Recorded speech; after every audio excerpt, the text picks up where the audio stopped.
Hey Rezlife students, greetings from Leah, one of your Rezlife directors. I am so excited to continue our sermon series in the book of Luke on Jesus and his love for the outcast. Today, we're going to talk about Jesus' ministry specifically with women. And this is a topic I'm especially excited about. Did you know that I'm working on my master's in divinity with a specialty in women in society and church studies? Did you know that even existed? It does. And I love to study about the women in the Bible, female theologians, and pastors throughout history. So did you know that the Gospel of Luke tells more stories about women than any other of the Gospels?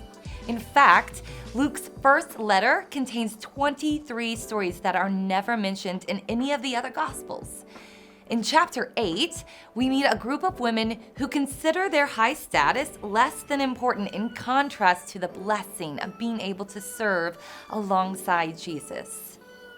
Here we go. Soon afterward, Jesus traveled through the cities and villages, preaching and proclaiming the good news of God's kingdom. The 12 were with him. Along with them were some women who had been healed of evil spirits and sicknesses. Among them were Mary Magdalene, from whom 7 demons had been thrown out, Joanna, the wife of Herod's servant Chuza, and Susanna, and many others who provided for them out of their resources. These women of Jesus' ministry weren't just following, they were actively involved in his ministry. In fact, the word used here for their activity in Greek is diakone. I think I'm saying that right. But that's translated to deacon, where we get our modern word for the word deacon, meaning a leader in the church. These women were likely known because of their status and also because they had been healed of both physical and spiritual sickness. Most prominent among them were Mary Magdalene, Joanna, the wife of Chuza, and Susanna. There were others, and we cannot underestimate what those unnamed women also did for Jesus' ministry. So let's briefly meet the women who are named in this passage. Did you know that Mary Magdalene is mentioned by name 12 times in the Gospels, more than most of the apostles? She was a prominent woman and a leader. Every time her name is mentioned in a list of other women, she is always first. Mary had a history of demon possession, maybe a brutal one. Using the number 7 in biblical writing can sometimes mean completely. But Jesus had healed her, and she was so grateful that she never left him, not even after his death. Joanna means God is generous.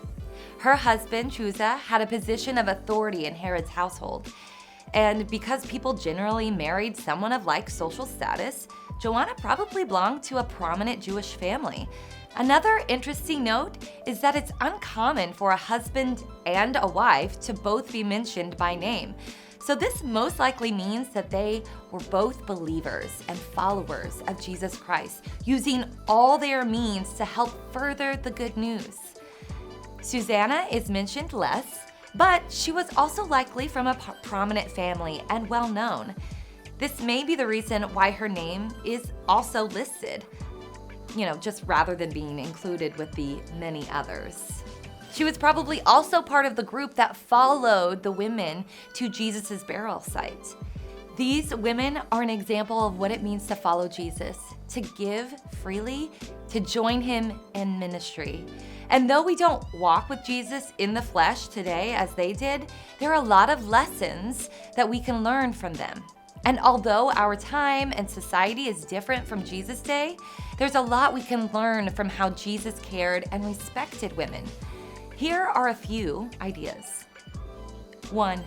Jesus showed compassion, healing, and forgiveness for women. Are we doing the same? From Luke's description, it appears that all of them were saved from a great deal of brokenness, both physically and spiritually. And having been saved by Jesus, they were beyond grateful. That moved these women to become his loyal disciples and to use their lives to express their gratitude and further his ministry. Jesus saw value in them. He saw their worth. I wonder how we do the same in our day-to-day lives. While we've come a long way in society, there's still inequity, disrespect, and abuse happening to women all over the world. According to the United Nations, 741 million women around the world have been victims of domestic violence. Did you know 42% of women in America report having been sexually harassed in their lives? This does not sound like how Jesus taught us to care for women. This sounds like we still have a lot of work to do when it comes to following Jesus' example of compassion and care. 2, Jesus respected women and invited them into his ministry. Are we doing the same? We read throughout Luke and the Bible how Jesus chose women to help in his ministry and carry out the good news. He respected these women's talents. He respected their efforts and saw them as equals to walk alongside his other disciples. He even chose to have women be the first to see him after he rose from the dead. We read in Luke 24, very early in the morning on the first day of the week, the women went to the tomb, bringing the fragrant spices they had prepared. They found the stone rolled away from the tomb. But when they went in, they didn't find the body of the Lord Jesus. They didn't know what to make of this. Suddenly, 2 men were standing beside them in gleaming bright clothing. The women were frightened and bowed their faces toward the ground, but the men said to them, "Why do you look for the living among the dead? He isn't here, but has been raised. Remember what he told you while he was still in Galilee, that the human one must be handed over to sinners, be crucified, and on the 3rd day rise again." Then they remembered his words, and when they returned from the tomb, they reported all these things to the 11 and all the others. It was Mary Magdalene, Joanna, Mary the mother of James, and the other women with them who told these things to the apostles. Their words struck the apostles as nonsense, and they didn't believe the women. But Peter ran to the tomb. When he bent over to look inside, he saw only the linen cloth. Then he returned home, wondering what had happened. Here, women see that Jesus has risen, and yet still the male disciples don't believe them. Jesus had respected and trusted in these women, and yet their male counterparts did not. I wonder how we still see that today. According to the Department of Labor, women in America continue to earn 81 cents to every dollar men make.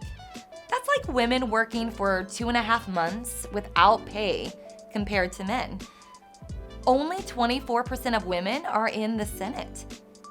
Only 9% of CEOs are women. And 32% of pastors are women. In fact, many churches won't allow women to be pastors or to preach. I wouldn't be able to go share the good news of Jesus at some churches. And again, while we've come a long way, I wonder how we can learn from Jesus and respect women in our society through equality in the workplace, community, and our faith spaces. I have a daughter named Briley. She is 9 and in 3rd grade. She is awesome. She's smart, funny, creative, and a great friend to those in need. I hope that she grows up in an environment and a community where she's respected and appreciated and not discriminated against. I hope she's proud that her mom is a female pastor and following in the footsteps of the women in Luke. Perhaps one day she'll want to do the same. And I hope that if she does, she's able to preach the good news of Jesus Christ in any church, Bible study, or organization around the world. I hope she's paid fairly for her work, allowed opportunities just like everyone else. Not just because I'm her mom, but because I believe that's what Jesus taught us. Jesus cared for, showed forgiveness to, and respected women. He invited women into his ministry. Let's ask ourselves, how can we be more like Jesus and do the same?